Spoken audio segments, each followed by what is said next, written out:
If you've ever wanted to browse the web on your TV, this is the ultimate guide. I'm taking you step by step. Tech it before you wreck it. What's up, my fellow geeks? I'm Kirk. This is the #1 comment I get when I talk about Google TV. How do I set up a web browser on my Google TV? So today I'm going to show you exactly how to do it. And I'll show you this little device, which I think makes it even easier. And this thing only costs about $5. So that's coming up later. But first, I want to show you the process of getting a browser installed. Let's get to it. So the good news is you don't have to sideload a browser like you used to have to do. It's all easily accessible inside the App Store on your Google TV box. So this is so much easier than it used to be. But if you go in and start searching willy-nilly, you're gonna find a bunch of different options. So let me show you right out the gate which ones I think you should try. These are my two favorite choices, HiBrowser, which is short for TV browser, and HiBrowser. They're both free. They both have been in development for quite some time, and both of them are specifically designed to be used on your TV. So they've got larger buttons, larger graphics and fonts and icons and whatnot, and they can be used with your controller only, and then you could use your voice to type, or you could use it with a keyboard if you have that. I'm going to talk more about that in a bit, but first I want to talk about installing these apps. Now, of these two, I'm going to go with HiBrowser. That's my personal favorite, but you can try them both out. Both of them are great options. So I'm back now on my Google TV box, and what you want to do is go up to the top menu and slide over to the option that says Apps. You want to click down a little bit until you see this search bar. Click inside that search bar, and now you can type this in, or you can click the microphone button on your remote to speak it and search it that way. So I'm going to type in HiBrowser with one single word, no spaces, and I'll hit search, and it should bring up the HiBrowser app.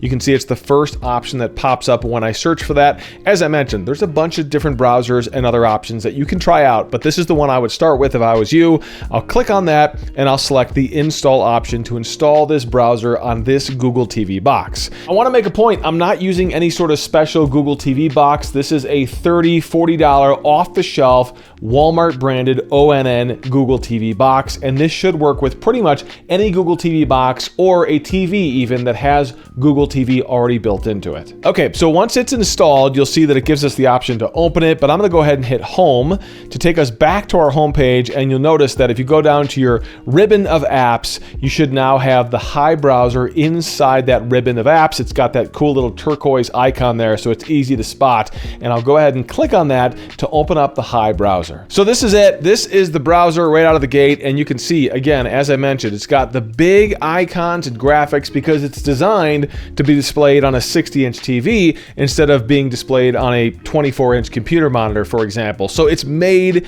to be used with your TV, which is cool. They've got some recommended shortcuts already in here. You can jump right into Wikipedia, for example, by clicking on that Wikipedia icon, and you'll notice that once you get to a page, you've got this little dot here, and I'm controlling this with my remote, with the arrows on my remote. This will let me scroll down. I can go over to where this little X is. It's not easy. I'm not gonna lie. This is not an easy process, especially for those goofy pop-up windows and bars like that.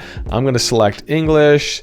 Yeah, navigating with this is not ideal, but this is such a good browser on your Google TV box. It even has an ad blocker built in. If you go up next to the address bar, you'll see this little button that lets you turn the ad blocker on and off. This is all free. This thing is totally free. You can check this out. I love this browser, and I would recommend this to anybody. There is a link to it if you want to check it out for yourself down in the description, or you can just go into your Google TV box and again, search for HiBrowser. Okay, so installing the browser is really easy, but as I showed you, navigating with this goofy thing, this is not made for browsing the web. So what do? Well, you get one of these. This is a mini wireless keyboard. This one, by the way, cost me $5.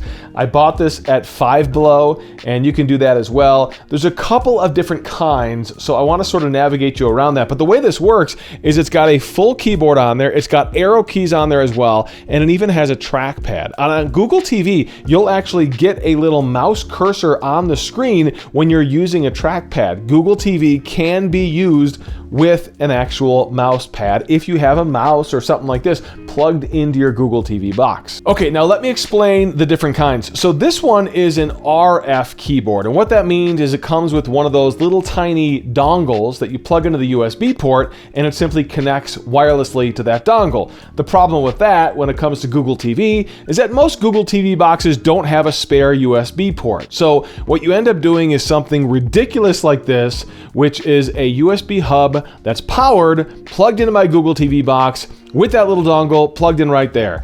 It works, but it's kind of a mess. And if I were you, I would avoid this entirely. And here's how you avoid it. Instead of shopping for an RF wireless keyboard, look for a wireless keyboard that supports Bluetooth. In fact, they have ones that support both RF and come with a dongle, but also are able to switch to Bluetooth. I'm gonna link those down in the description. A couple of them on Amazon for under 20 bucks. I would suggest that. Again, this was only $5, but spend a little bit more money. Give yourself that flexibility, because if you can pair it with Bluetooth with your Google TV box, to do that, just go into your Google TV homepage, click over to the quick settings button, select that, and then pick all settings. And now you can go all the way down to the option that says remotes and accessories, and you can simply pair your remote or accessory. And this will let you pair one of these Bluetooth keyboards with your Google TV box. Once it's paired, you simply turn the keyboard on and it connects and it works. I would suggest that. Again, links down in the description if you want to check that out for yourself. So if you don't want to run out and grab one of these cool little keyboards quite yet, or maybe you're waiting for it to arrive from Amazon, I've got another really cool way to control the web browser, and it's by using your Android phone. So this is a Google Pixel 9 Pro. You should be able to use any current Android phone for this, a Samsung or a different Pixel. So swipe down from the upper right-hand corner on your Android device and then swipe down again, and you'll see all these little different options. Now, the only requirement here is that your Google TV box and your phone are on the same wireless network. So that's important. Make sure, otherwise I don't think this will work. And then select TV remote, and it's going to give you a list of all the different Google TV devices in your home. You can see I got a bunch of them, but I know this one is called Guest Room TV. So I'll select that, and it should pop up on your screen with this option. It's going to give you a pairing request with a code to type into your phone so that it knows that your TV box and your phone are actually supposed to connect to each other. So I'll type this number in, and then once that's typed in, I simply hit pair, and now it's going to connect my Google phone to my Google TV box, and this is your remote. And the cool thing about this, specifically when we're talking about the browser, is that you've got the ability to type on your phone to control the browser. Let me show you. So I'm in the browser. If I go up to the URL bar and select that, it automatically jumps into this, which is typing mode on my phone, and I can simply type in a web page. I can use this for search. I can use this to actually edit text or add text to a form on a web page.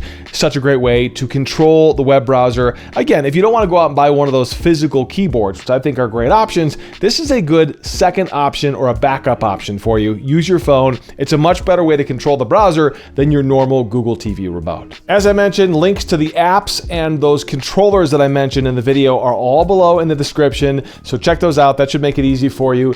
And comment below. Let me know how you're using your TV browser on your Google TV box, which apps specifically you prefer for browsing the web on your Google TV. And do me a huge favor while you're here. If you like this video, subscribe to my channel. Helps me grow here on YouTube, and of course, it'll help you see new videos as I post them right here on the channel. Tech it before you wreck it. I'm Kirk.